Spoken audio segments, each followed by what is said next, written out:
إن الحمد لله تعالى نحمده ونستعين به ونستغفره ونعوذ بالله تعالى من شرور أنفسنا وسيئات أعمالنا. من يهده الله تعالى فلا مضل له ومن يضلل فلا هادي له، وأشهد أن لا إله إلا الله وحده لا شريك له، وأشهد أن محمدًا عبده ورسوله.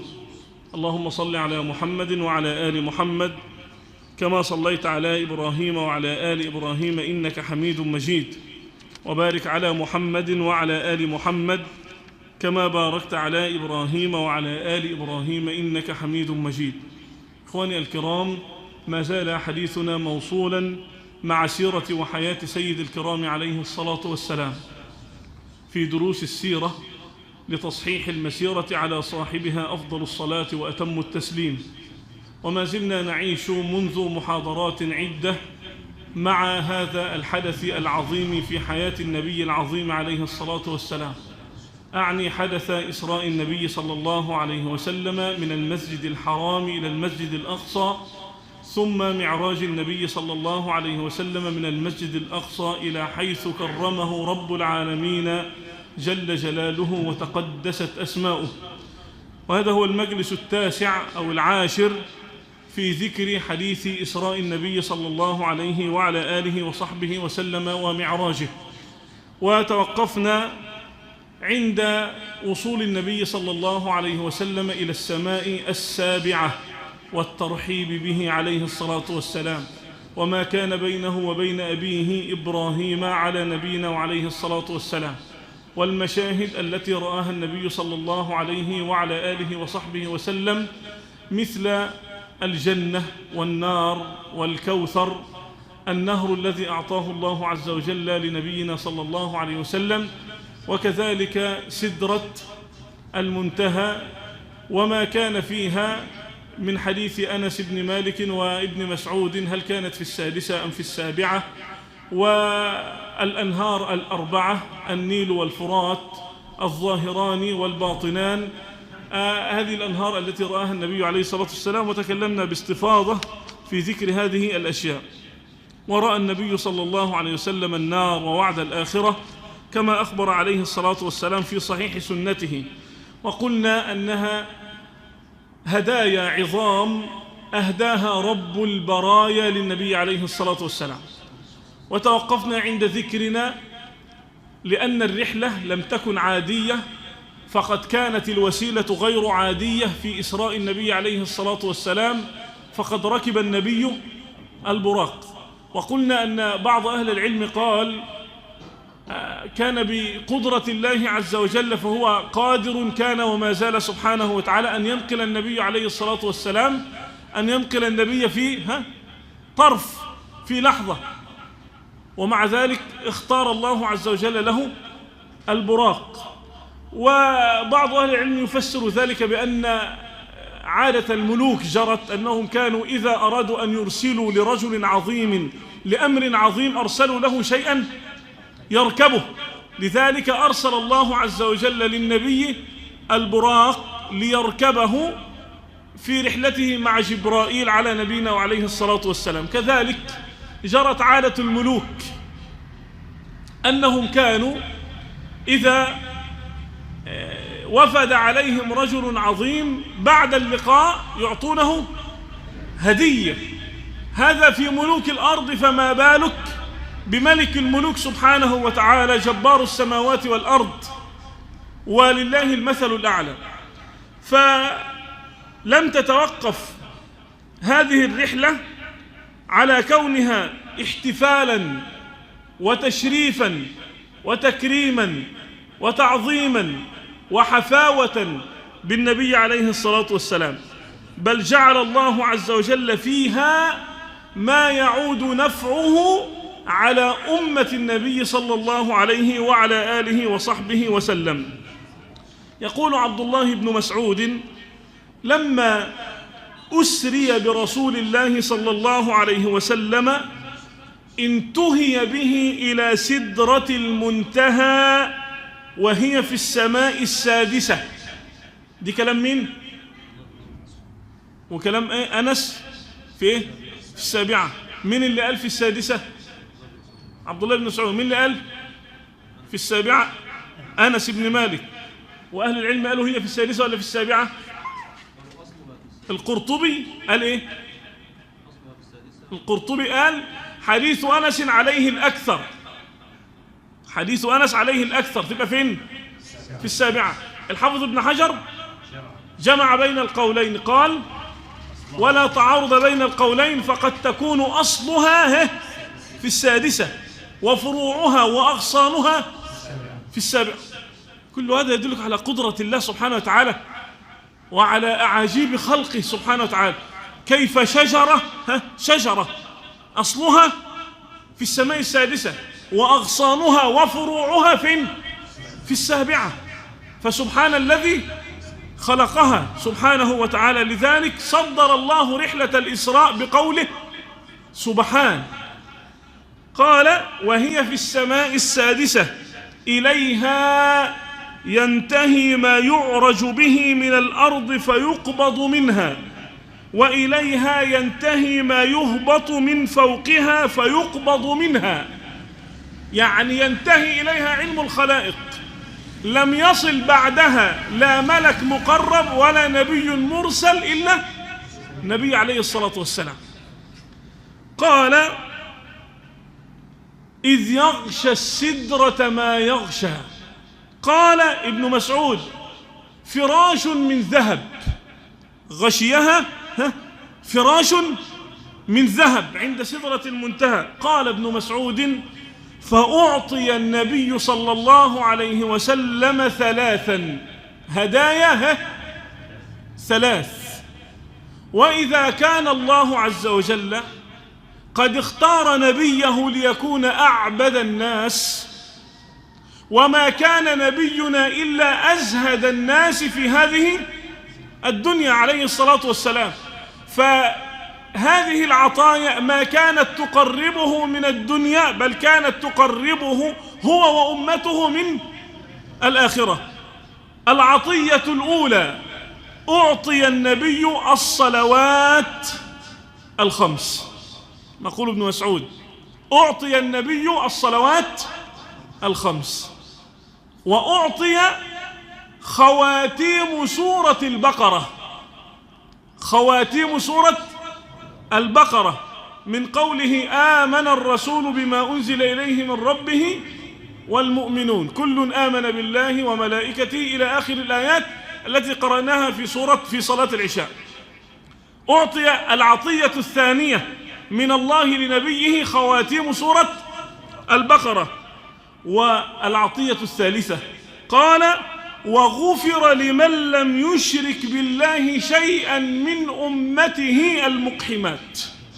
غفر لمن لم يشرك بالله شيئا من أمته. من مات لا يشرك بالله شيئا دخل الجنة. حديث أبي ذر قلت يا رسول الله في الصحيحين وإن زنى وإن سرق؟ قال وإن زنى وإن سرق. قال قلت يا رسول الله وإن زنى وإن سرق؟ قال وإن زنى وإن سرق.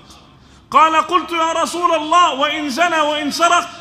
قال وإن زنى وإن سرق رغم أنف أبي ذر. كريم سبحانه وتعالى. يبقى العطية الأولى الصلوات الخمس، العطية الثانية خواتيم سورة البقرة، العطية الثالثة يغفر لمن مات من أمة النبي لا يشرك بالله. أما من مات يشرك بالله شيئا فإن الله عز وجل سطرها في القرآن إنه من يشرك بالله فقد حرم الله عليه الجنة. لذلك قال الله عز وجل في خواتيم سورة المائدة في ربع يوم يجمع الله الرسل قال الله عز وجل وإذ قال الله يا عيسى ابن مريم أأنت قلت للناس اتخذوني وأمي إلهين من دون الله؟ قال سبحانك ما يكون لي أن أقول ما ليس لي بحق، إن كنت قلته فقد علمته، تعلم ما في نفسي ولا أعلم ما في نفسك، إنك أنت علام الغيوب، ما قلت لهم إلا ما أمرتني به، إلى أن قال إن تعذبهم فإنهم عبادك وإن تغفر لهم لم يقل فإنك أنت الغفور الرحيم، بل قال فإنك أنت العزيز الحكيم. ليه؟ لأنه علم أن الله عز وجل حرم الجنة على من مات وهو يشرك بالله شيئا، فليست له مغفرة وليست له رحمة، بمعنى ليست هناك مغفرة تجعله يدخل الجنة ولا يدخل النار. أعطي الصلوات الخمس. العطية الأولى: هيا نطالع مع النبي عليه الصلاة والسلام كعادتنا منذ أشهر ونحن معه إسراء ومعراجا من سماء إلى ثانية، ففرض، قال النبي عليه الصلاة والسلام: ففرض علي 50 صلاة في كل يوم وليلة. فنزلت إلى موسى فقال: ما فرض ربك على أمتك؟ قلت: 50 صلاة.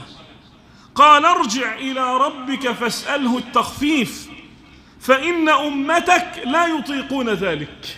عند هذه الجملة يتأكد لنا ولا نحتاج إلى دليل، وإنما الشيء بالشيء يذكر أن بكاء نبي الله موسى حين رآه النبي في المرة الأولى قبل أن يعرج به إلى السماء السابعة ما كان حسدا، وإنما كان غبطة محمودة لما علم أن نبيا بعث بعده يدخل الجنة من أمته أكثر ممن يدخلها من أمة نبي الله موسى. فحزن موسى على ذلك، ولو كان هذا حسدا لما نصحه، لأن الحاسد لا ينصح المحسود، وهذا الحسد لا يتطرق إلى قلوب الخلص من المؤمنين، فكيف بأنبياء الله رب العالمين سبحانه وتعالى. لكن لنا وقفة قلنا أننا سنقف عندها ولا بد. هنا نبي الله محمد أخذ الصلوات الخمس بعدما وصل إلى سدرة المنتهى. طبعا تركه جبريل، ما فيش فيها أي حديث عندنا بتقول إن النبي عليه الصلاة والسلام قال له: تتركني يا جبريل؟ قال: أنا لو تقدمت لاحترقت، وأنت لو تقدمت ليه؟ لا، وما منا إلا له مقام معلوم. هنا ينتهي مقام جبريل، ومقام النبي ما زال يعلو عليه الصلاة والسلام. هذه ليست موجودة في حديث المعراج. هنا سؤال يطرح نفسه: من في السماء السادسة؟ موسى. ومن في السابعة؟ إبراهيم. موسى بالنسبة للنبي أخا له، الأنبياء إخوة، وإبراهيم بالنسبة للنبي أبا له. فمقام الرحمة والنصيحة من الوالد أقرب من الأخ، لأن الرحمة في قلب الوالد فطرية جبل الإنسان عليها.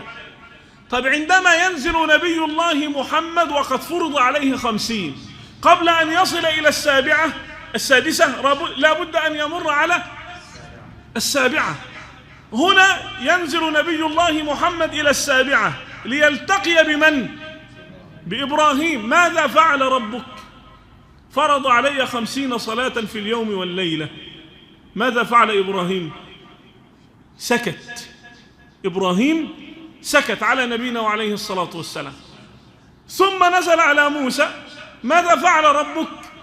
قال: فرض علي 50 صلاة في اليوم والليلة. قال: ارجع إلى ربك فاسأله التخفيف. هذا الرجوع كان الأولى أن يكون الناصح به إبراهيم، فهو أقرب رحمة ومصاهرة للنبي عليه الصلاة والسلام من موسى. وهنا نترك المقام في السماء السابعة والسادسة لنذهب إلى مكة، حيث تكلمت في المرة الفائتة، ترك إسماعيل وهاجر، وتكلمنا عن العرب بأنواعها ومكة وكيف كان إسماعيل. لما تركها قالت له هاجر: إلى من تكلنا؟ عمل سكت. ما هذا السكوت في حياة إبراهيم وهو حي في الأرض، وبعد أن مات وكانت روحه فين؟ في السماء، حيث السماء السابعة. ما هذا السكوت؟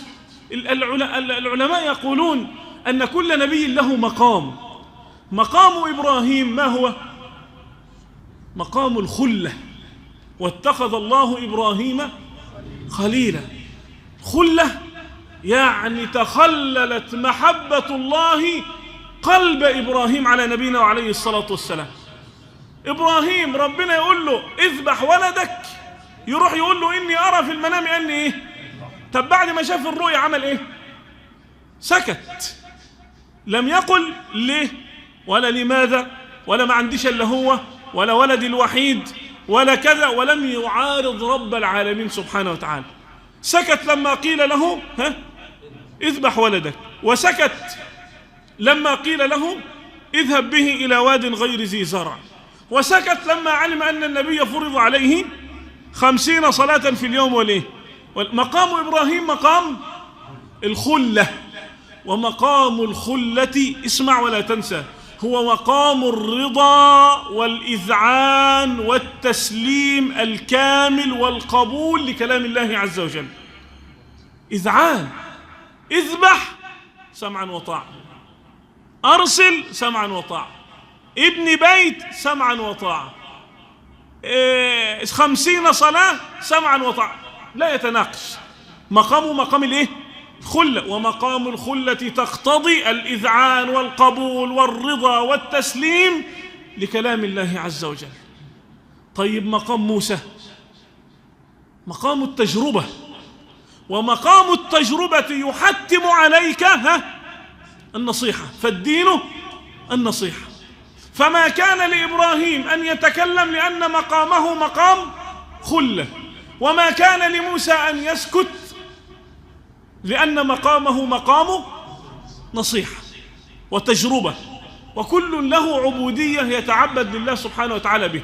قد تكون العبودية التي أتعبد لله عز وجل بها غير العبودية، بل هي عكس العبودية التي تتعبد أنت لله بها، وكل منا له وجهة هو موليها. كان عمر بن الخطاب رضي الله عنه إذا صلى بالليل رفع صوته، وكان أبو بكر رضي الله عنه إذا صلى بالليل أسمع نفسه.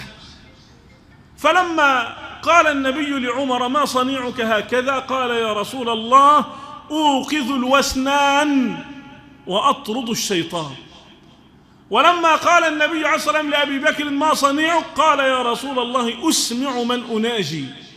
فأنزل الله ولا تجهر بصلاتك ولا تخافت بها وابتغ بين ذلك كل له إيه؟ أنت قد تكون مخالطة الناس لك أفضل من العزلة، وقد تكون العزلة لي أفضل من المخالطة. المخالطة بالضوابط والعزلة بالضوابط التي تحدثنا عنها من قبل في أكثر من محاضرة. الشاهد كل له عبودية وكل له مقام الرجل الذي يعمل في المقام الإداري غير مقام الرجل الذي يعمل في المقام الدعوي. كل له إيه؟ مقام، وكل له وجهة، والكل على إيه؟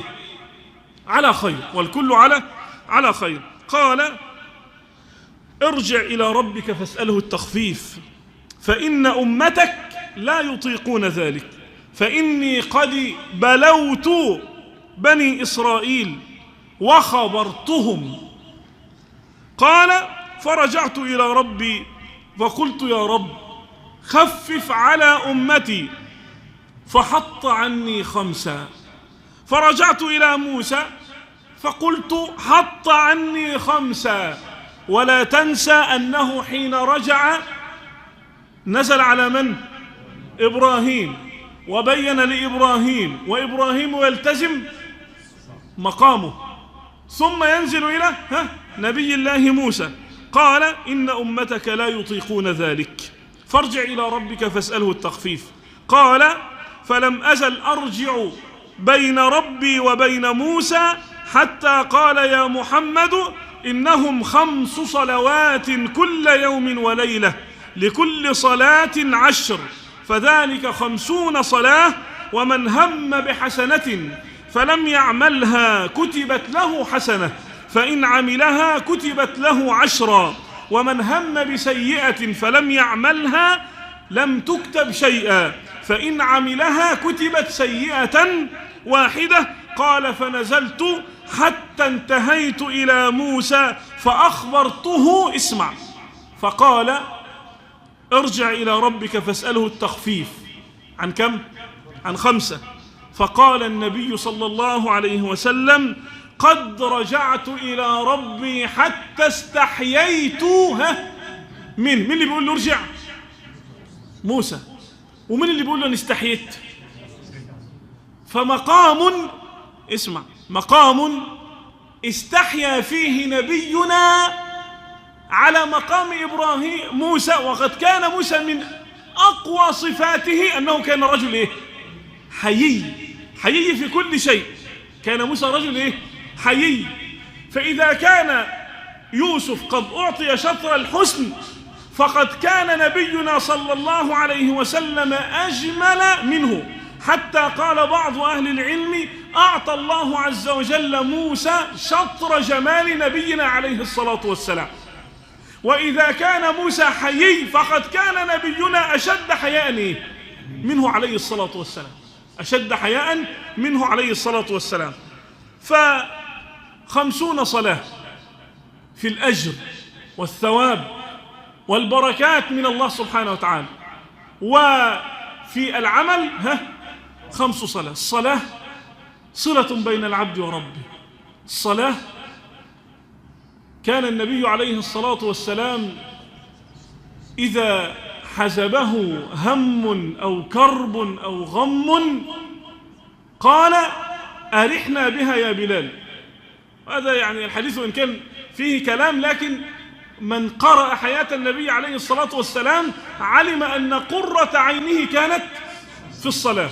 قال النبي صلى الله عليه وسلم وحبب إلي من دنياكم الطيب والنساء وجعلت قرة عيني في الصلاة. يعني تقر عيني ويستريح قلبي إذا كنت في الصلاة. بل قالوا لعائشة رضي الله عنها يا أم المؤمنين حدثينا بأعجب شيء رأيتيه من رسول الله صلى الله عليه وسلم. فقالت بعد أن بكت إنه لما كانت الليلة التي كنت فيها مع رسول الله صلى الله عليه وسلم وكان بينها وبينه قال يا عائشة ذريني أتعبد ربي. قالت يا رسول الله والله إني لأحب قربك وأحب ما يسرك. قالت فأتي بوضوئه فتوضأ ثم صلى عليه الصلاة والسلام فظل يبكي حتى بلت دموعه لحيته ثم ظل يبكي حتى بلت دموعه الأرض ثم جاء بلال يؤذنه بصلاة الفجر فرآه يبكي. قال بلال يا رسول الله تبكي وقد غفر الله لك ما تقدم من ذنبك وما تأخر. قال النبي أفلا أكون عبدا شكورا لقد نزلت علي الليلة آيات ويل لمن قرأها ولم يتدبر فيها إن في خلق السماوات والأرض واختلاف الليل والنهار إلى آخر الآيات ذيل سورة آل عمران. الصلاة قال النبي عليه الصلاة والسلام أرأيتم لو أن نهرا بباب أحدكم يغتسل فيه كل يوم 5 يبقى من درنه شيء؟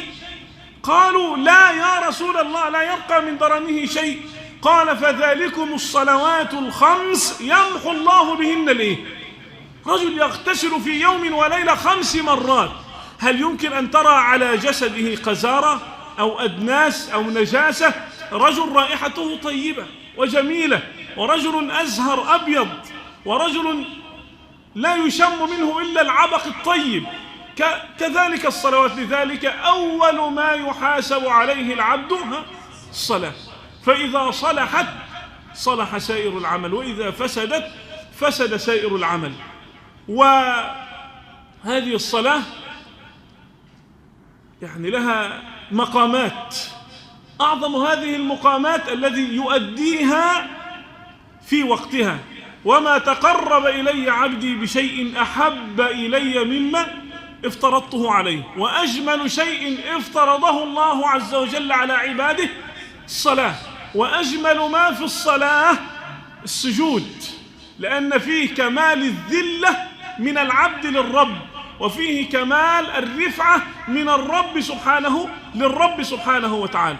تعرف لما إذا حزبك كرب أو هم أو غم وسجدت بعد أن توضأت فأحسنت الوضوء ثم أقبلت على الله عز وجل بقلب خاشع وعين دامعة ثم قلت يا رب والله علمت أن الله أقرب إليك من حبل الوريد، وعلمت أن الله أرحم بك من أمك التي ولدتك، وعلمت أن الله أعظم من أن يردك وأن يرد يديك صفرا خائبتين غير مقبولتين سبحانه وتعالى.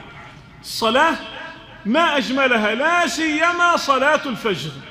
وصلاة الفجر قال فيها النبي عليه الصلاة والسلام: بشر المشائين إلى المساجد في الظلم بالنور التام يوم القيامة. لماذا نقول صلاة الفجر؟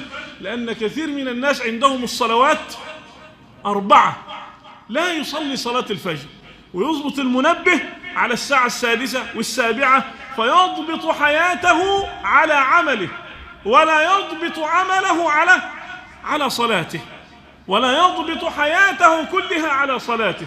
صلاة الفجر دي سبحان الله القرآن الذي يقرأ فيها مشهود. قال الله: إن قرآن الفجر كان مشهود. القرآن الذي يقرأه الإمام في صلاة الفجر تشهده الملائكة الكرام البررة.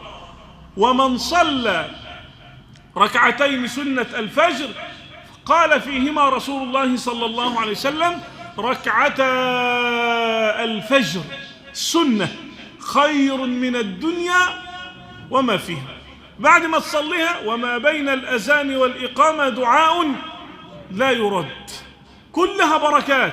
ومن صلى البردين دخل الجنة، أحدهما هو صلاة الفجر مع صلاة العشاء، وهي دليل على إيمان العبد.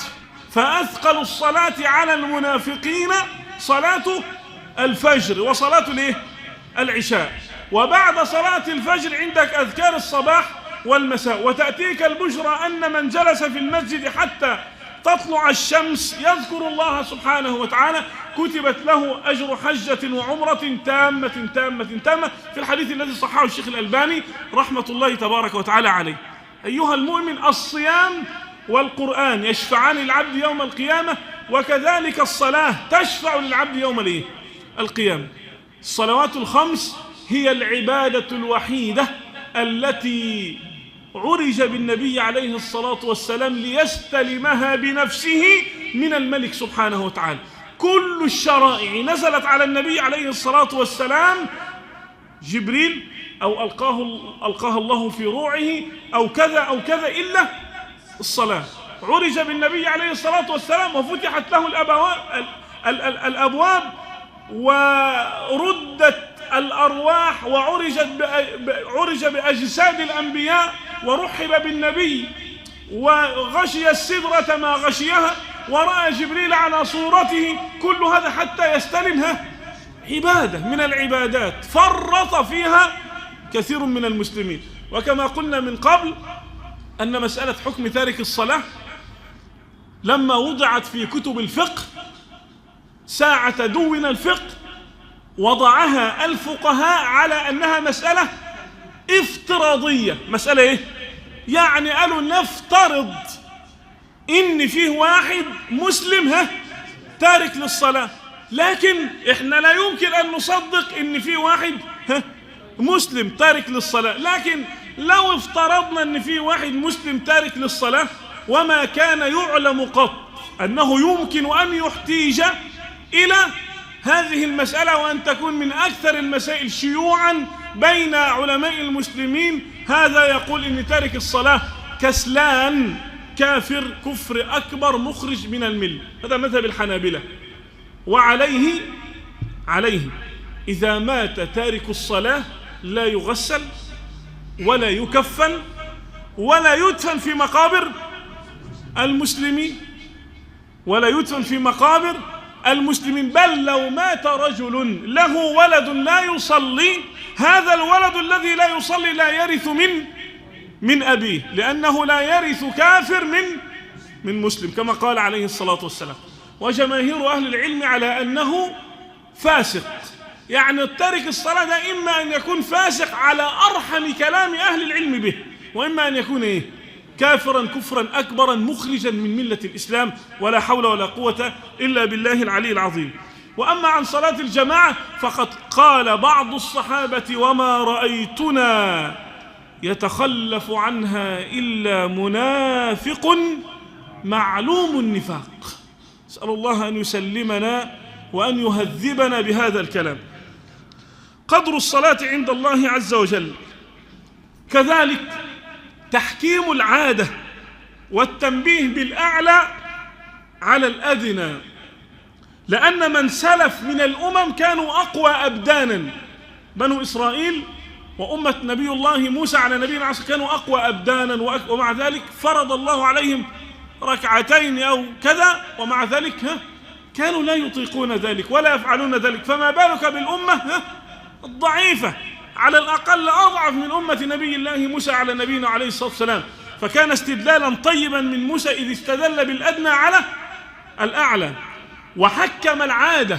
هؤلاء بشر وهؤلاء بشر، فرض الله عز وجل عليهم كما فرض الآن على أمتك، فارجع إلى ربك فاسأله التخفيف. أيضا استحباب الإكثار من سؤال الله عز وجل وتكثير الشفاعة عنده، فإن النبي عليه الصلاة والسلام سأل ربه مرات عديدة للتخفيف على أمة النبي عليه الصلاة والسلام. أنت عندما تسأل رجلا سؤالا يعطيك، فإن سألته ثانية ضجر، فإن كانت الثالثة كان أضجر، فإن كانت الرابعة ابتعد عنك وضرب الذكر صفحا عن كلامك وربما عنفك. هذا في بني آدم، لكن الله سبحانه وتعالى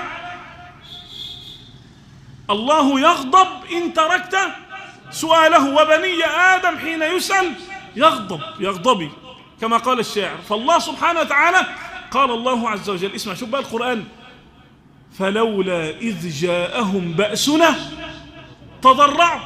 ولكن ربنا سبحانه وتعالى لا يبتليك ليعذبك، ولكن ليصطفيك ويهذبك، كما قال ابن القيم رحمة الله تبارك وتعالى عليه: واعلم أنه لا يبتلي ليعذب ولكن ليصطفي ويهذب.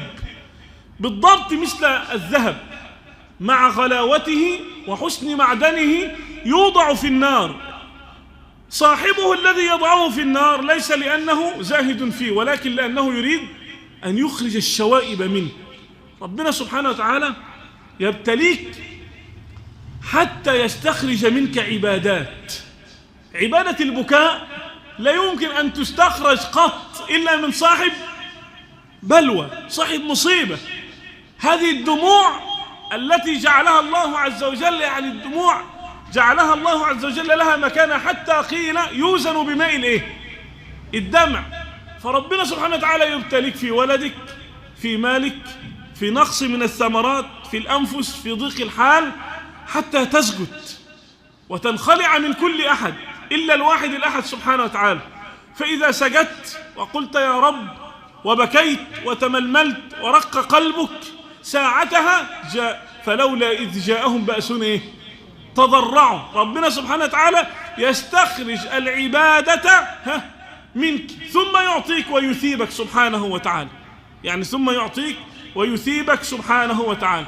والله يا إخواني أعرف رجل ابتلاه الله عز وجل بموت ولده، مات ولده فلتت كبده بعدما أنفق عليه أموال طائلة، يعلم الله أنه كان في ساعتها لا يجد هذه الأموال، ولكن قدر الله عز وجل له هذا المال، وكان ولده عنده عملية خطيرة جدا.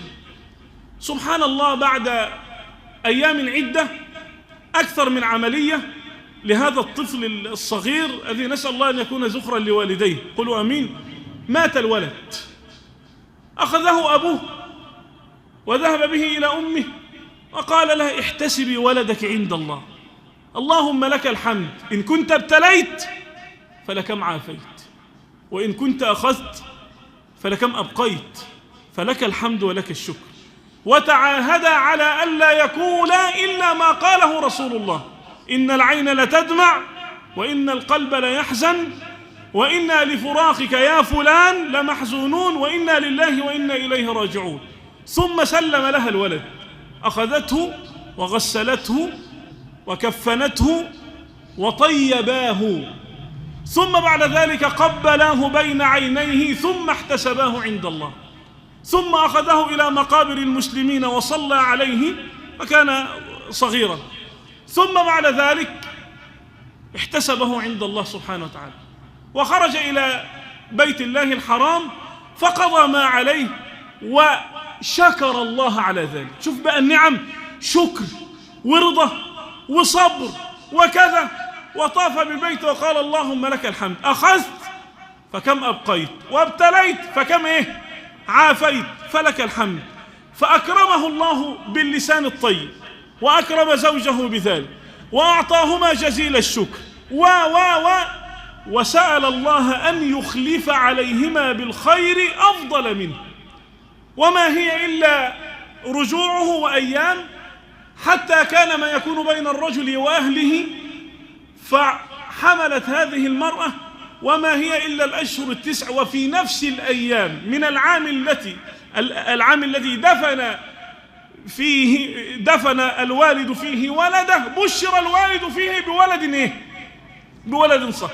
أخذ مريضا وأعطاك سليما، أخذ مريضا وأعطاك له الحمد وله الشكر، ثم أخرج الدمع من عينك وأعطاك عليها حسنات، وأخرج الشكر من قلبك وأعطاك عليها حسنات. إذا أكرم أدهش سبحانه وتعالى. شوف، تصور يعطيك، يأخذ منك المريض ويثيبك عليه ويقول لك هو معك فين؟ في الجنة.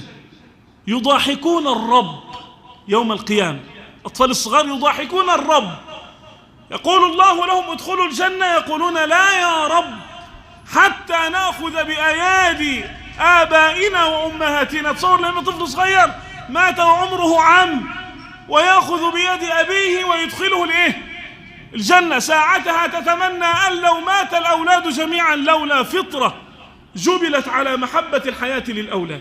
كريم سبحانه وتعالى يستخرج منك العبادة سبحانه وبحمده. نسأل الله أن يخلف علينا وعليكم في أولادنا وأهلينا.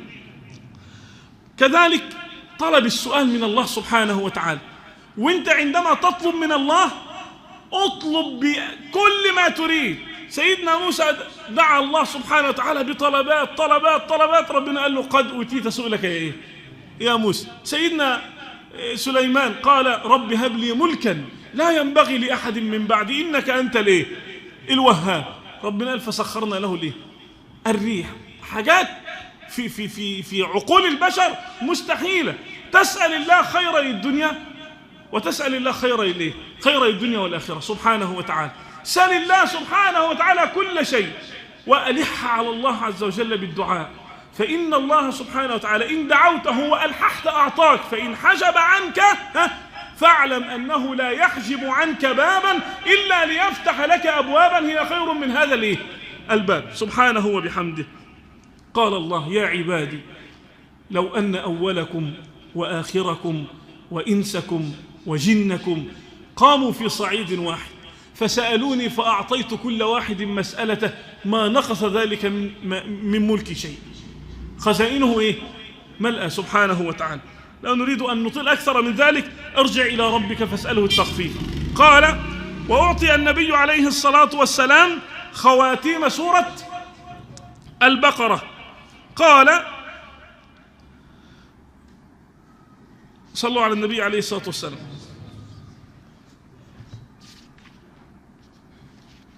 وأعطي خواتيم سورة البقرة، أي من قوله آمن الرسول بما أنزل إليه من ربه والمؤمنون إلى آخر سورة البقرة.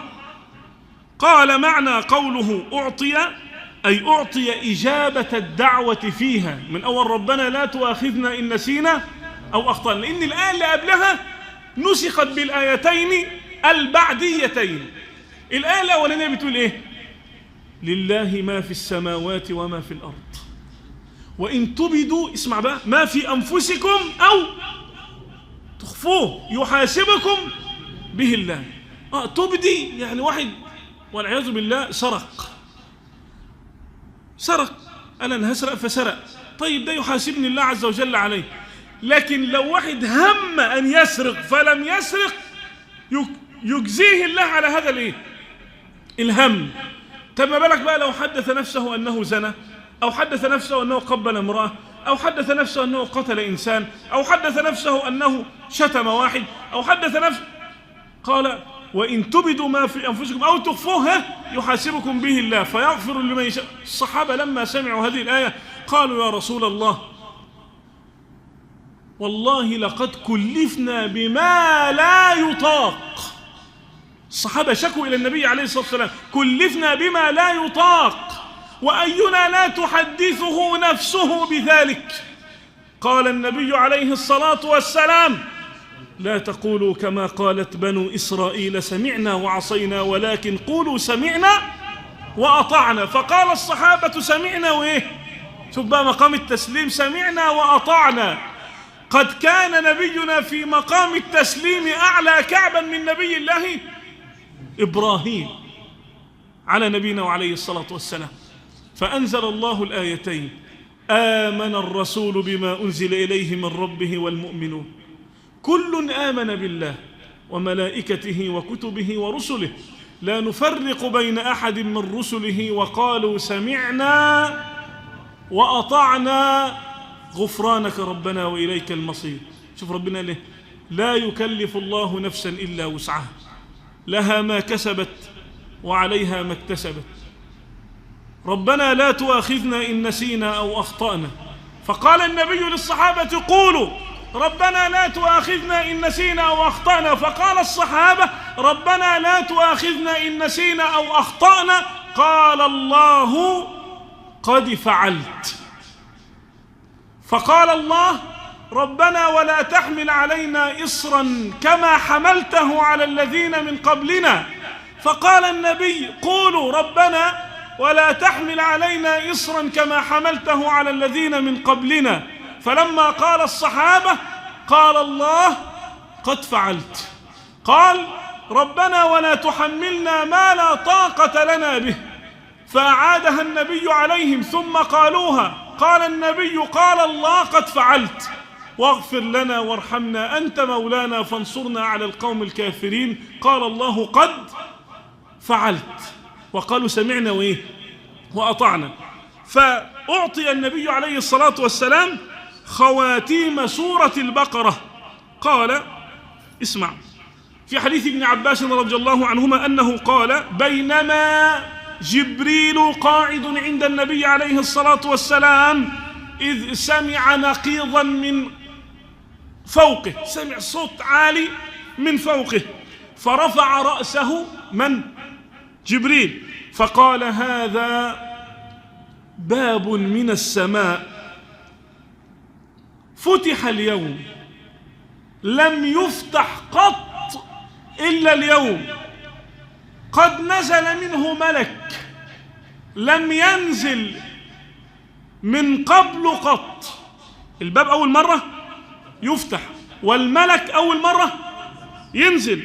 هذا ملك نزل إلى الأرض لم ينزل قط إلا اليوم فسلم يعني قال السلام عليكم. قال وقال أبشر بنورين أوتيتهما لم يؤتهما نبي قبلك فاتحة الكتاب وخواتيم سورة البقرة. لم يؤتهما نبي قبله، النبي عليه الصلاة والسلام. عرفت بقى ليه النبي عليه الصلاة والسلام كان يقوم الليل كله يقرأ هزيعا من الليل سورة الفاتحة عليه الصلاة والسلام، يرددها ويقرأها عليه الصلاة والسلام. وتعرف ابن القيم عمل مجلدين بس في تفسير إياك نعبد وإياك إيه؟ نستعين، مدارج السالكين بين منازل إياك نعبد وإياك نستعين، سورة الفاتحة وأخواتم سورة الإيه؟ البقرة. قال النبي عليه الصلاة والسلام الآيتان من آخر سورة البقرة من قرأهما في ليلة كفتاه. قال بعض أهل العلم كما ينقل حافظ ابن حجر كفتاه يعني كفتاه قيام صلاة الليل. وقال بعض أهل العلم كفتاه شر الشياطين، وقال دفعتا عنه شر الإنس والجن. وقيل غير ذلك.